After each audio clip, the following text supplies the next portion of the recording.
So in the previous lecture, we saw machine learning as applied to supervised learning problems, which are those where we have this target value that we want to predict.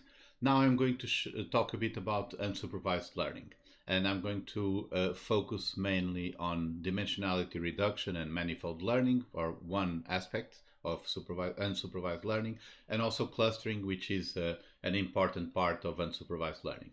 I'm only going to talk about a few algorithms just to give examples. There are many more that you have available in scikit-learning, but again, the purpose here is not to give you really a strong foundation of unsupervised learning, but rather to show you how easy it is to use these techniques with Python, with what we learned so far. So the big difference between unsupervised learning and supervised learning is that we don't use these target values, these data labels in training.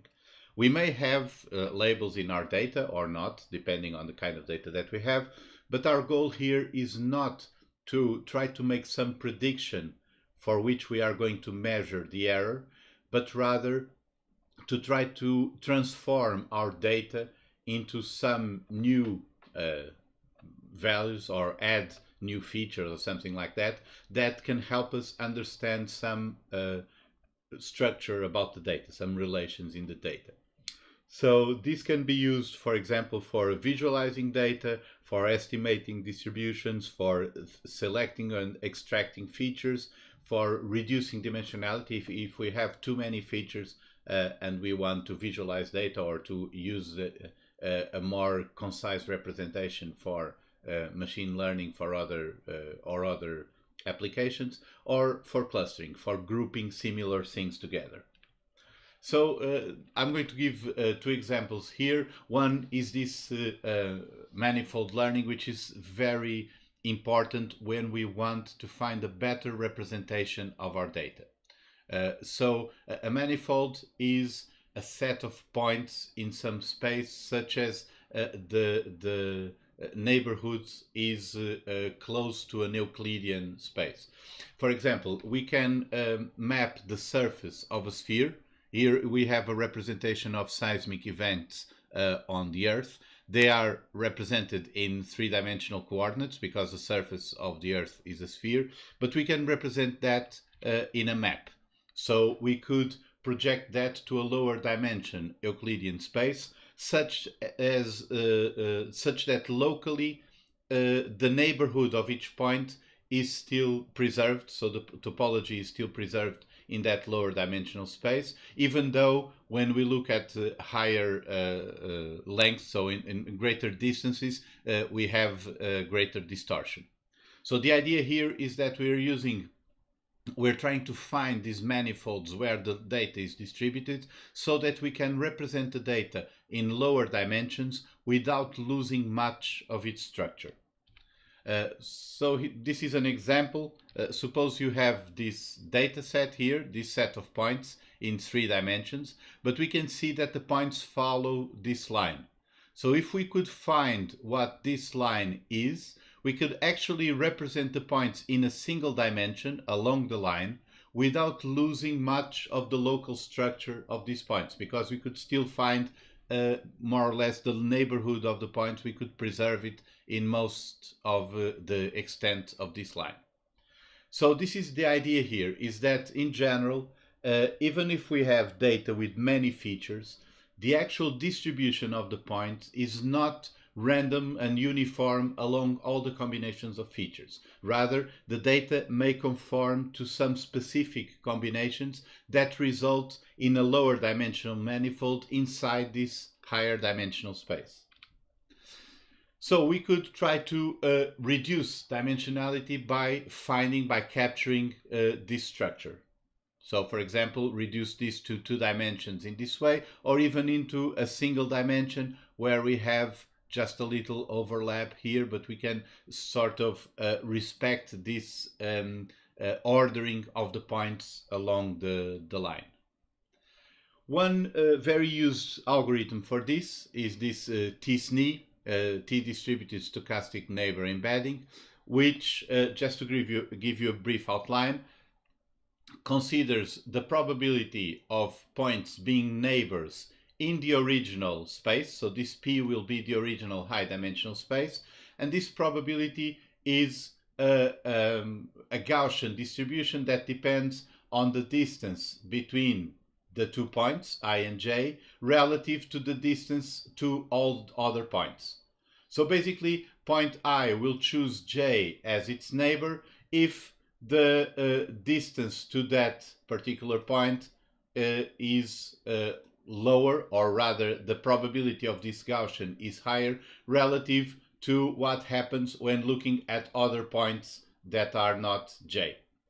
So this will give us an idea that neighbors are points that are closer together with a higher probability. Now we have a lower dimensional representation, y, here, and this uses this t-student distribution, which is easier to compute than the Gaussian one, but the idea is the same, is the probability of being a neighbor also depends on the distance relative to the distance to all others. Now, we don't know what this y representation is, because this is the lower dimensional representation that we're trying to find, but what t-SNE does is to find these positions in the lower dimensional representation of all our points that most approximate this distribution to the distribution we have in the original dimension. So basically it measures this Kullback-Leibler divergence between the two distributions of probabilities and tries to minimize them in order to try to retain the same kind of topology, the same neighborhood around each point.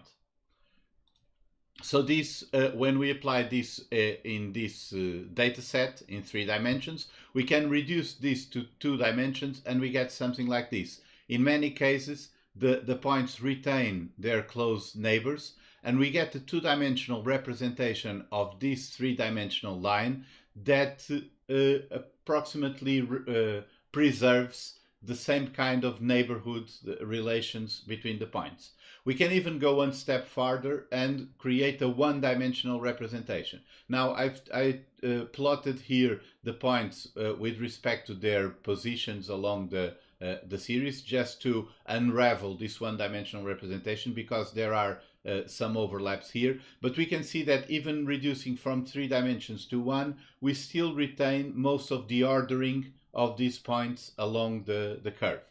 So basically what t-SNE does is to try to preserve these neighborhoods.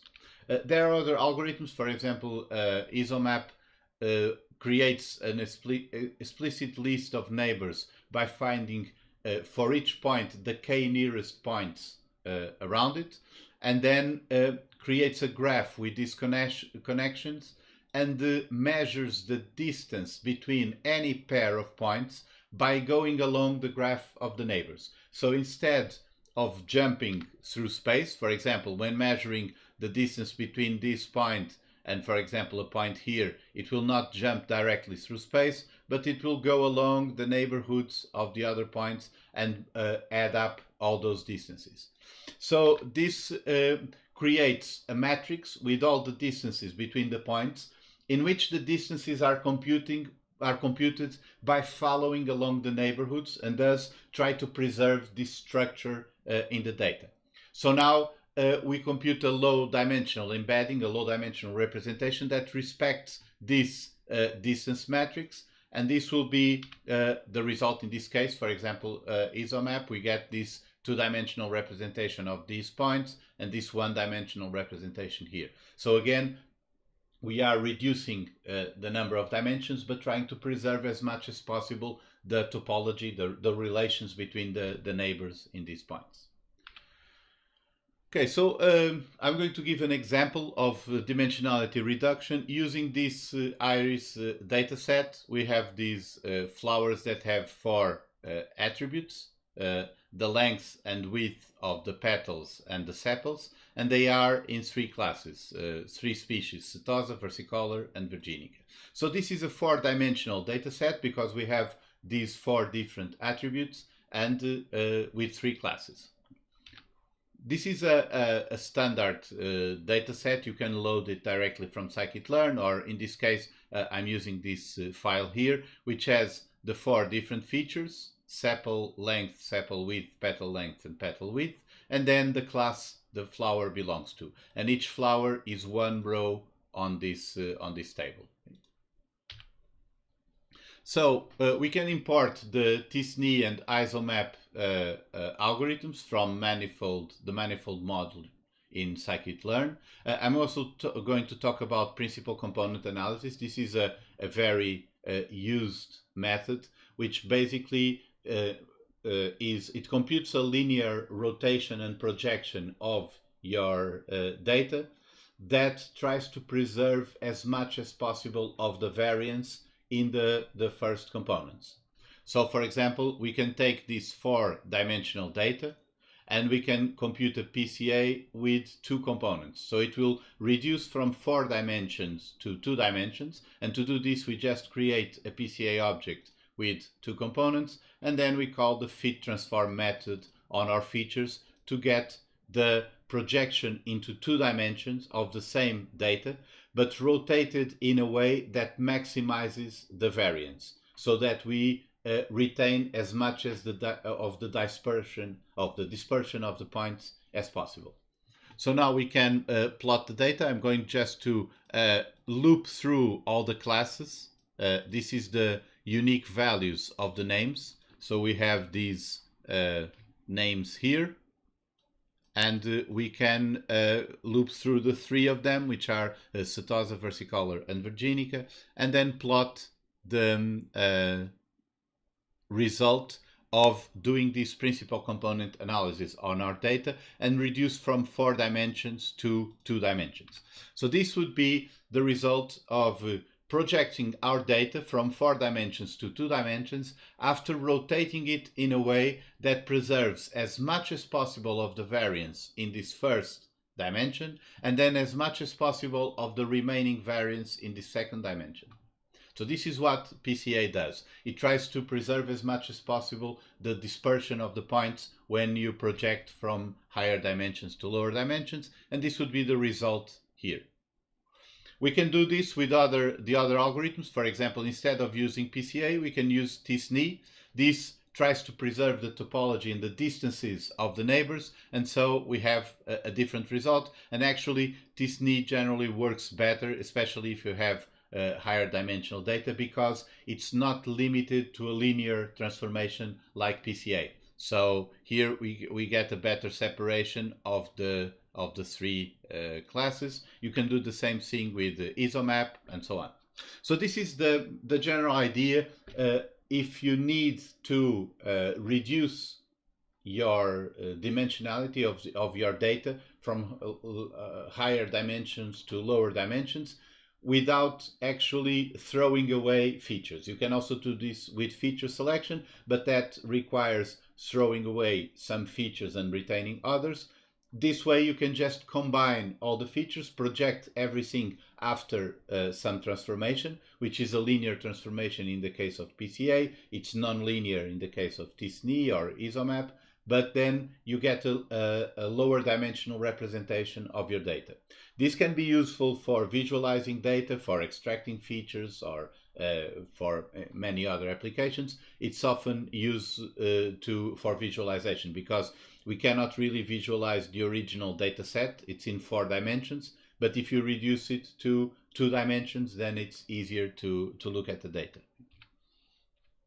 Now, another application of unsupervised learning is clustering. The idea of clustering is to group together examples that are similar. So if you look at these clouds of points, we can basically think of 3 clusters here. One on this side, more dense, this one a little less dense, and this a bit more spread out. But this would be 3 groups of points. So basically, we have 3 clusters of points here, and one of the applications of unsupervised learning is to solve these kinds of problems. How are we going to group things together in a way that they are more similar in the same group than they are to elements of other groups?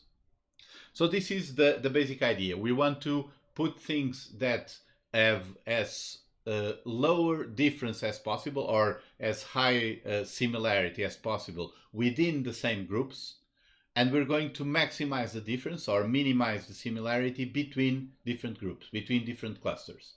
So basically what we need for clustering is to have some measure of similarity or difference between our examples, and this way we can optimize these measures in a way that we get the more similar ones inside the same cluster and differences, the highest difference between the clusters.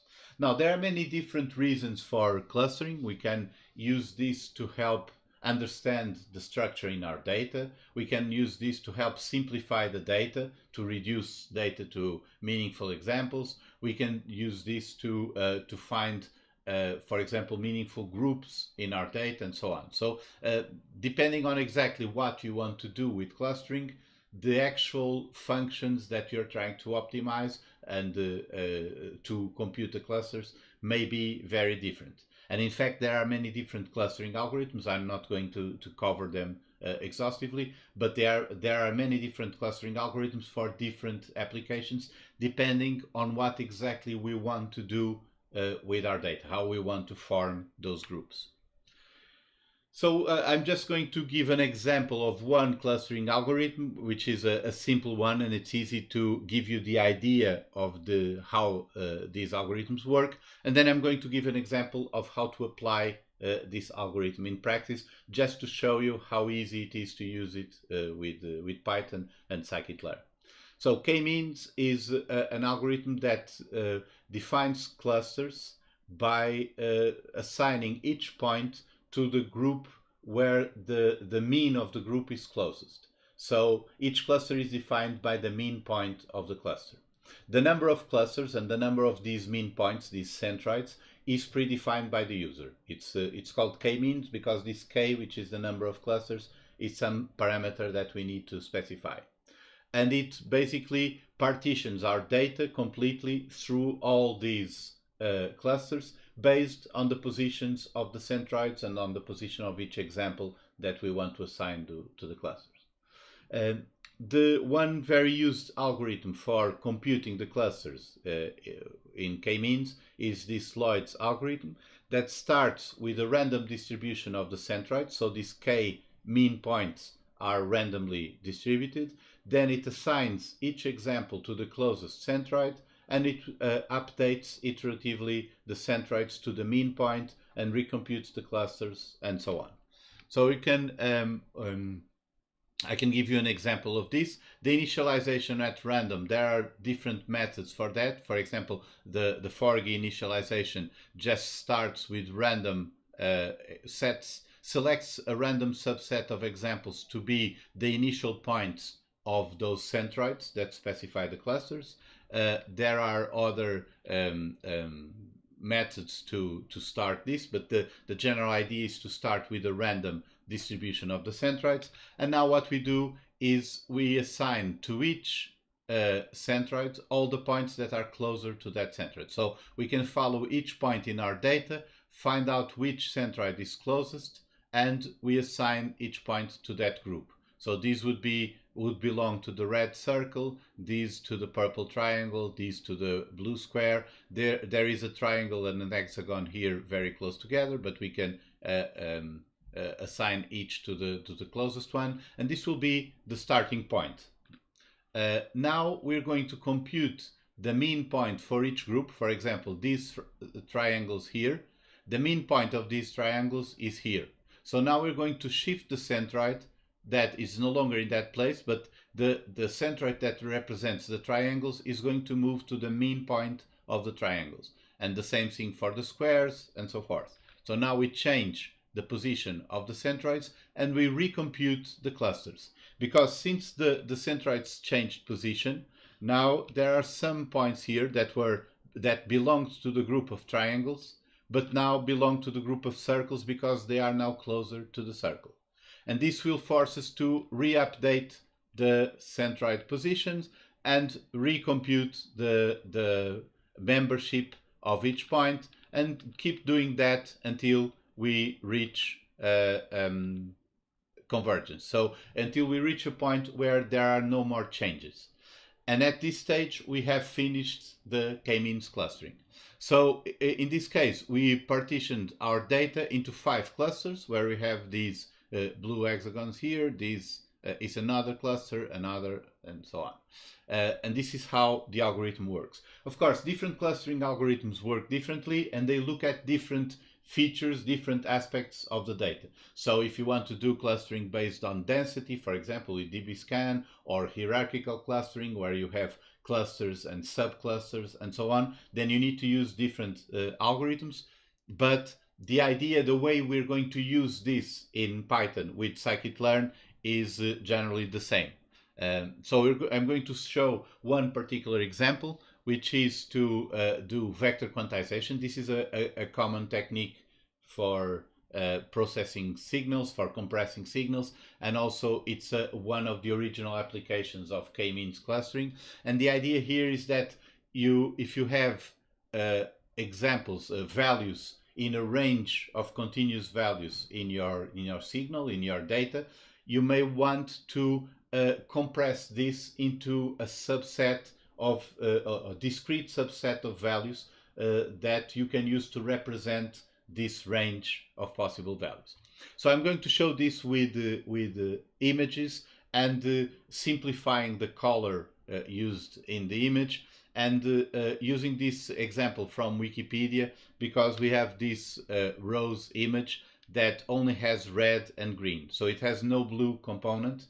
Blue is always 0 for all these pixels. So we can represent each pixel as just a mixture of red and green for the colors, and we can plot the position of the pixels in a graph, something like this. So we can take each pixel of this image and represent its color on each graph, on this graph, by showing the amount of red and the amount of green it has. So each value goes from 0 to 1, and this would be the yellow pixels. They have a mixture of red and green. These would be the black pixels. They have 0 on both. And then we have other combinations, some that are more reddish, more greenish, depending on which of the components is larger.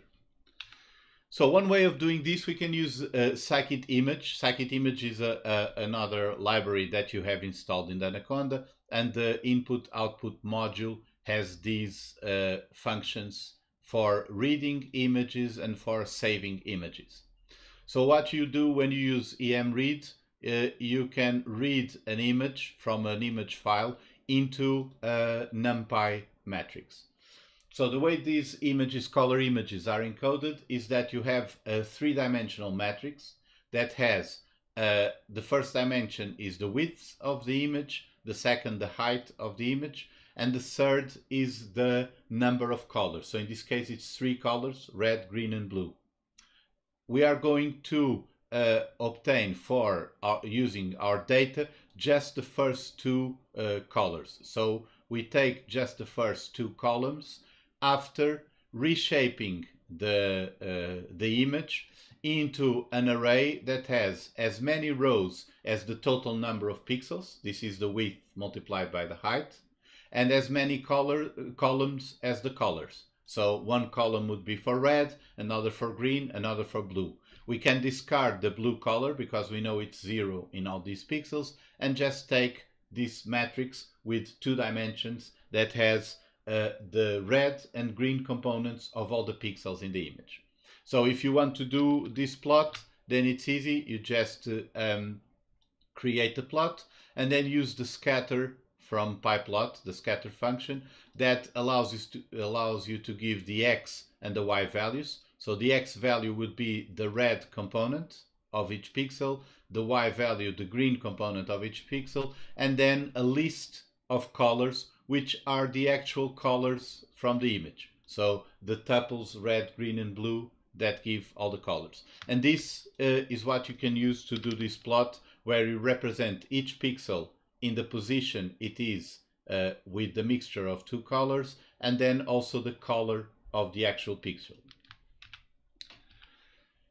So now we're going to use k-means to find 64 representative colors of the pixels in our image. So this is the position of the centroids that are more spread out where we have a lower density of points, and then are more close together where we have a higher density of points. So this gives us k-means is good for this kind of problems, because it allows us to get a fixed number of representative values that are actually spread out according to how our data is spread to.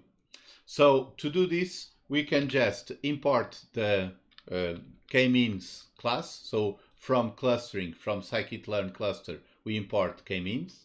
Now we create the k-means object with the number of clusters. So in this case, we want 64 representative colors. We use 64 clusters for k-means, and we fit with the data. So this data image array is this data that we represent here, that has one row for each pixel in the image and two columns for red and green. So now we get we compute the position of all the centroids. We can predict to which centroid each pixel in our image belongs to. So this predict will give us values between 0 and 63, indicating which cluster each pixel belongs to. And we can also get the position of the centroids. So this cluster centers attribute with this underscore here gives us the positions of these centroids that I'm representing here with the crosses. And then we can just plot, we plot the data, and I plot the centroids twice, because I'm plotting once with the color black and another with white, which is to do this effect here, where you have a black cross and a white cross on top, just to do this effect. This is just one way of doing it. But so if we plot the data like this, with using the scatter, and then we plot the centroid coordinates, we get this arrangement like this. So now what we can do is we can convert each pixel to the color of its group, so the average color of its group. We can do this by going through all the colors in all the pixels in our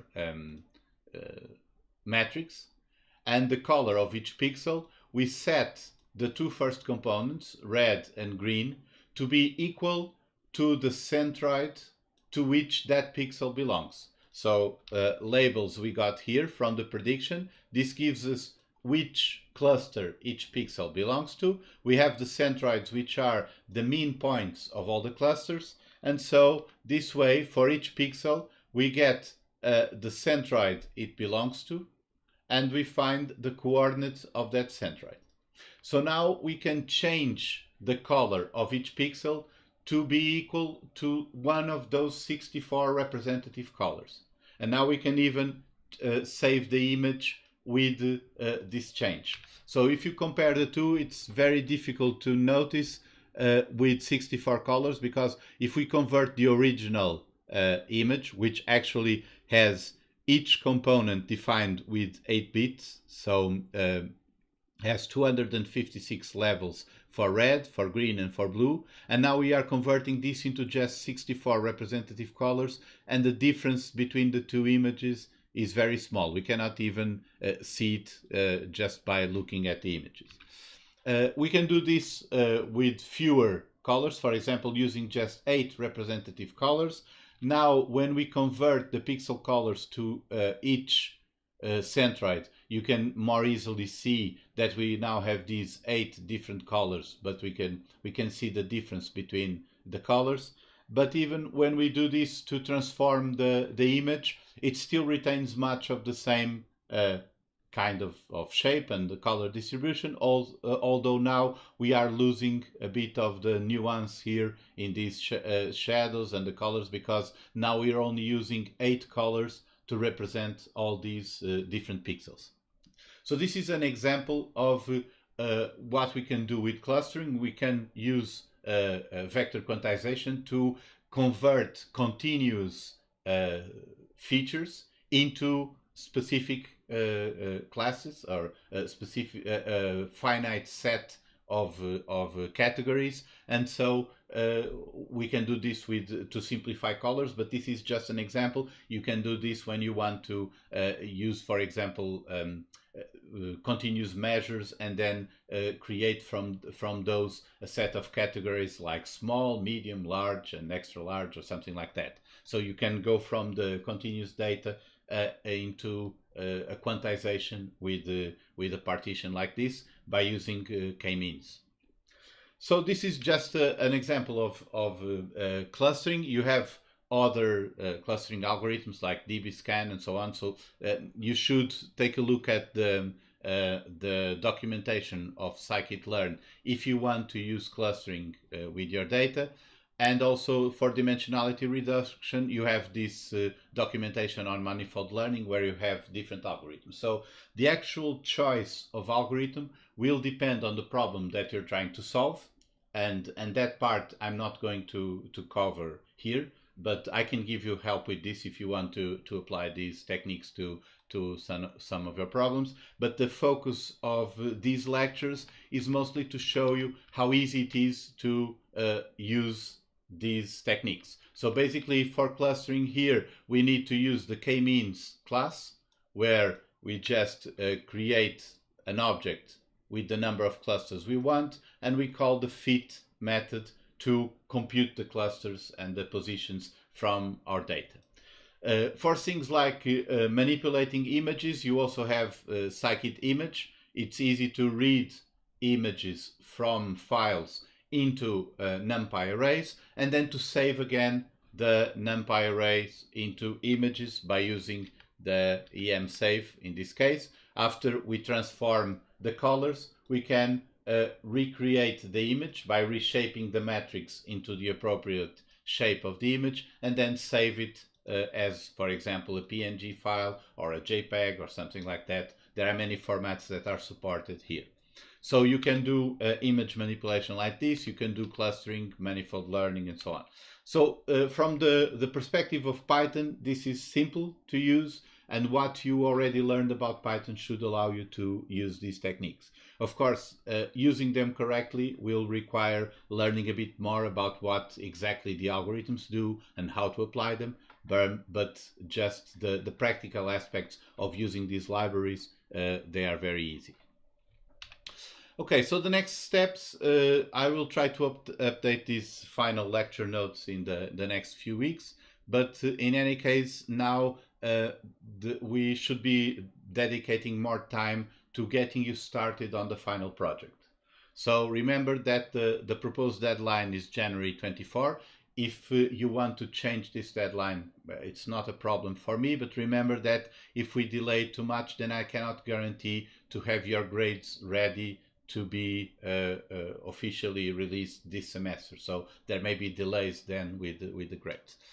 What I want you to do is to send a zip file with your project. This is the code and eventually data files that you may need to show how the program works, and also a short PDF document describing the problem and the solution. This is only 3-5 pages, something like that, just with an explanation of what you want the problem to do, the program to do, and what problems it solved and how you try to solve them. You can also send updated versions of the exercises for grading. Remember that the first version you submit does not need to be correct. It's just to make sure that you are accompanying the course. So it's more like marking your presence in the course, your participation. And for actual gradings, you can correct any errors you think you have in the exercises and send everything by January 24. So you have until then to fix everything you need. But it's important to use the same address, email address you used for enrolling in the course. That is the only way I have to really know who is sending which files. Also, if you have any questions, even after this week, after the classes are over, feel free to contact me. Okay. So that's it for all the lectures. I'm going to log in to Zoom, and we can meet at the Zoom meeting. See you soon.